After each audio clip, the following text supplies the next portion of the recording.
Xayrli tavlik vaqtlari kitob seyishi do'stlarim, yoki siz kirisincha kitob o'qirga yoratmaysiz, ham shunga ko'ra bu videoni qaraysiz.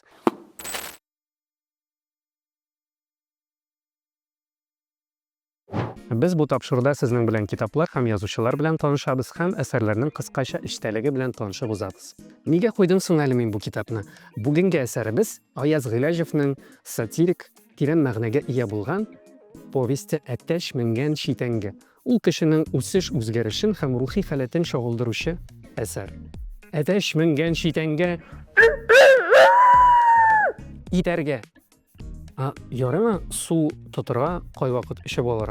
Haligi shig'ir bilan asarning bayli yoqlari bor deb aytsangiz, yolg'ishasiz. Bir yoqdan, chunki ikkinchi yoqdan darisdan da Ayaz G'ilajev asarin Atesh tasvirlovdan boshlab jibara. Qalamin jallab tatarmay, Ateshning xulqi, tabiati, uning kikrigining ham qovrilarning tusini hatto 5-6 bit bag'ishli.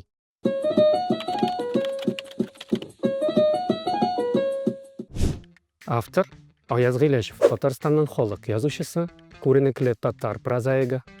Чё он писал прозаик, что ли? Габдулла Тукай ham Максим Горький ismidagi davlat premiyalari egasi, Tataristonning ham Rossiyaning san'at ishliklisi, dramaturg, publitsist ham adabiyot bilgich. Atesh mingan shitanga asari 1979-yilda yozilib boshlab, 1980-yilda tamomlanib, ham shu yilda Qozon o'tlari jurnalida bosilib chiqa boshladi. Janri bo'yicha povest. Povest ul ko'lami bo'yicha hikoyadan biroz ko'proq, ham romandan biroz azroq bo'lgan adabiy janr. Ham Atesh mingan shitanga 130 bitdan turadi. Sizlar motor etib, akrinlab, Ateshning qovrilarini ko'z oldingizga keltirib, Feruzaning bitchalarini sanab, tib giroylarining sug'ishxonada terlab pishib, ularni to'xtatirga tirishib, o'qisangiz 3 soatda bu asarni o'qib chiqa olasiz.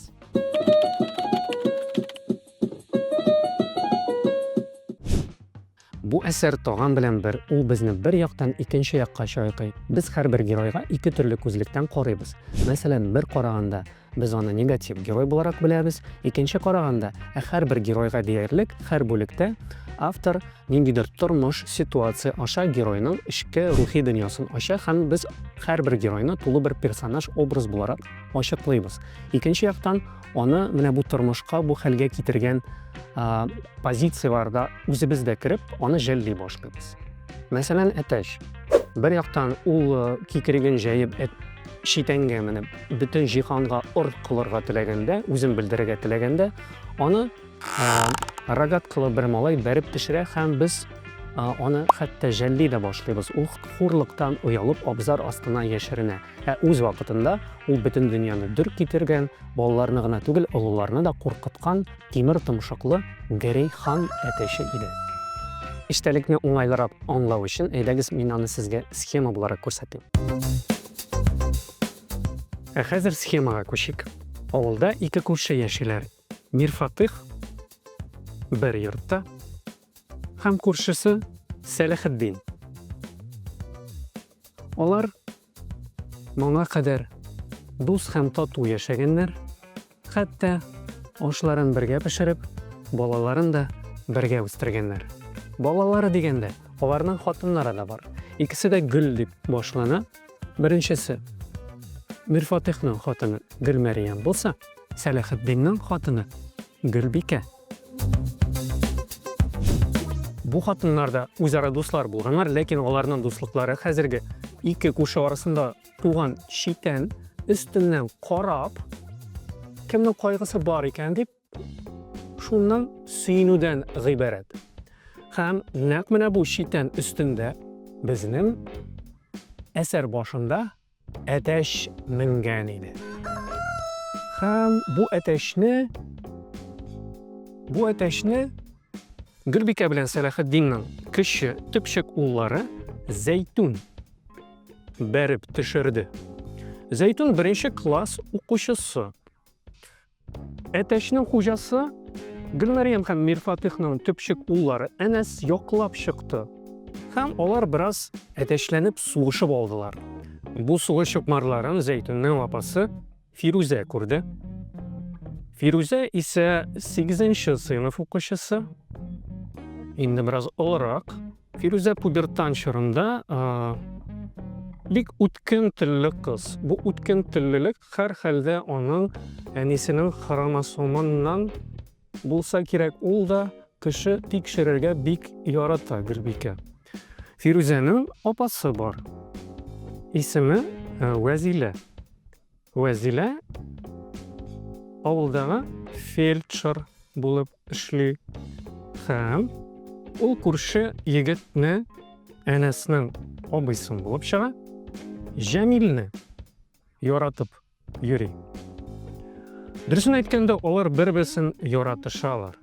Vezilegil şehir dip silep yerse avulda yaşamına karamastan, Jamil ise avul yigitigil avul de. Hem ol master sporta ismin ol fizkultura okutuşusuna alıştırgan hem avul mektebinde fizkultura okutup yeri yana bulunma selamet bulurga terbiyeli. Hem hıyallanadı. Avuldan kitirge uylamaydı. Vezile hem Jamil bu gailede ılı balalar tugil. Her gailede ılı uğullar var. Gülbike hem Salahaddin'nin ulları Haydar. Gülmeryem hem Mirfatih'nin ulları Mithat. Bu bik gajayip lakin Mithat bilen Haydar'da koşandır dostlar bulganlar, birge okuganlar, keyif safa kurganlar, uzara dostlar bulup yürgenler, lakin iga koytkaç mene bu şiten arasından olar bir-birisine kündeş, düşman bulup karaganlar, hatta olar birge işlegenler de traktorlarda uzışkanlar bu kündeşlik uzışu formatına kuşken, hem hatta olar bir topkır maşinalarında uzış rally yasaganlar Jiguli hem Moskvich maşinalarında uzışu neticesinde Haydar'ın enisi Gülbike kulu sınıp Bulniske hastaxanaga yo'latgan. Lekin şu vaqtda bu gailenin tüp kişileri, gailenin boşlıkları Mirfatih hem Salahaddin qiyartızlar için su jitmeu sebepli su bulishganlar, bir-birisinin yoqasından tutup soğuşa başlaganlar hem ahirşikte Salahaddin yığılıp düşüp şulay kulun sındırgan hem Bulniske yo'latgan. Bulnis'te birge Salahaddin hem Gülbike ko'rishganlar, shiratlaşıp bir-birisine gips qo'ydirganlar.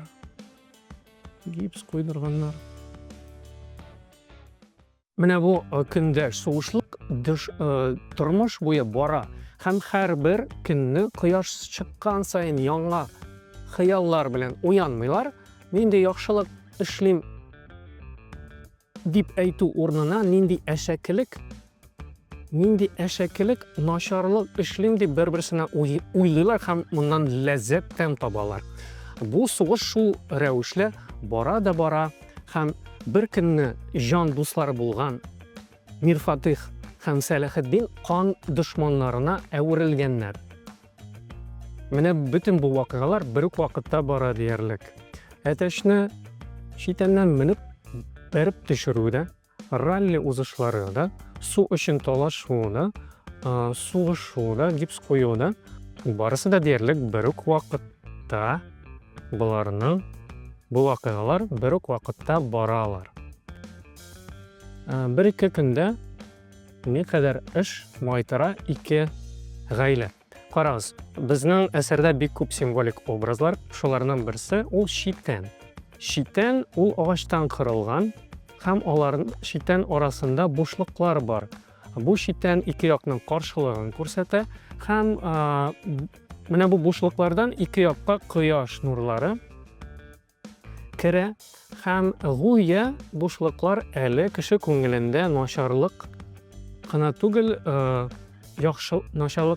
yaxshilikqa da o'rin bor deganni anlatadir.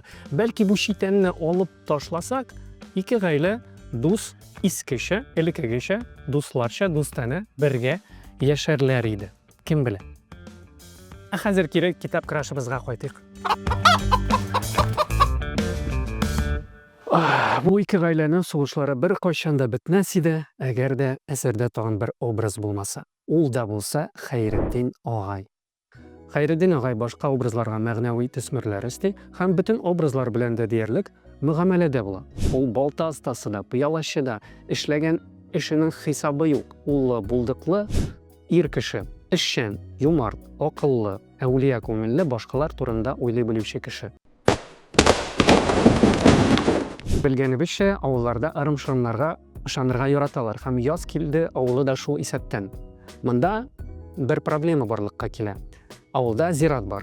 Lekin suv toshib ziratdagi mayitlar ziyon ko'ra, shunga ko'ra yonga zirat ishlarga o'ylaylar. Tik ishonuvlarga ko'ra ziratga birinchi ko'miluvchi kishi ortidan bitil nasl-nasibin ham tug'anlarin o'zi ortidan yerta ekan. Nereden başlandısın bu hale? Kimlerden musun idene Salah? Dinlerden başlandı. Ömer Fatih Kuşuluk şeyleme canım. Şeyleme.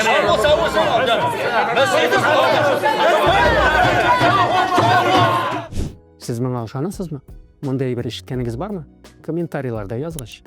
Qisqasi Xayriddin og'ay ajaliddin kelgan xabarin ovulda taratadi.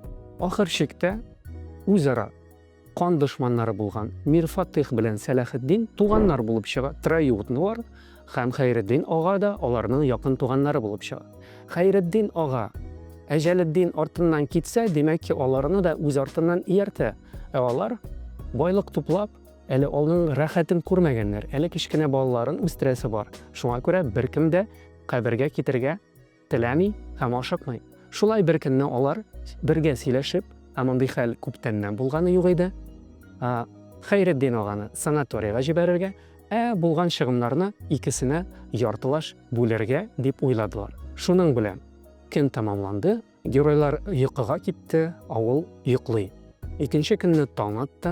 Bu kun ham bu tong boshqalardan ayrilib turar edi. Qushlarda ikkinchi turli soyri, kishilarda motor silashi, ham bolalarda to'p bilan futbol o'ynaylar edi.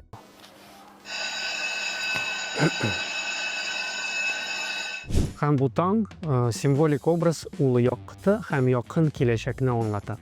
Umuman bizning asarda bek ko'p simvolik obrazlar, masalan Xayriddin og'ay ul il og'asi bo'larak yoki totar qortlarining prototipi o'rnagi bo'larak ko'rsatiladi.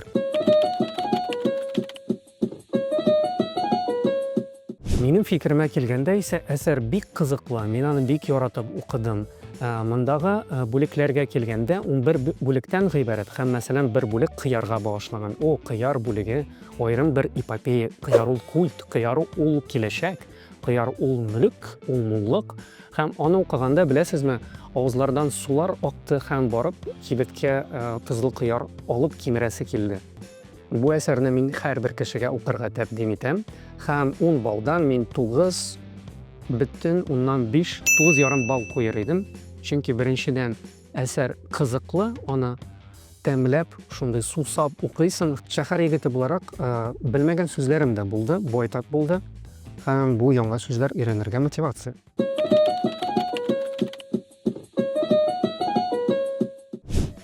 Kitobqarashda biz bir obraz ham uning tarixi to'g'risida lam-min aytmadik. Uning to'g'risida bilirga tilasangiz, kitobni o'zingiz mustaqil ravishda o'qiy olasiz. Endi o'qirga tilamasangiz, bu kitobning audio formatini tinglay olasiz. Bugunga shular, kelasi uchrashuvlarga qadar amin shitanga minim, yangi kun qarshilarga, yangi kitob o'qirga.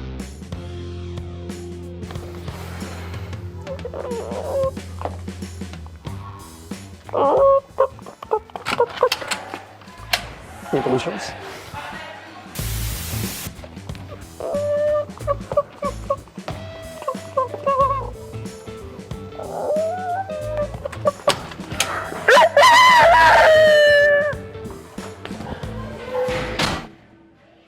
А теперь получилось.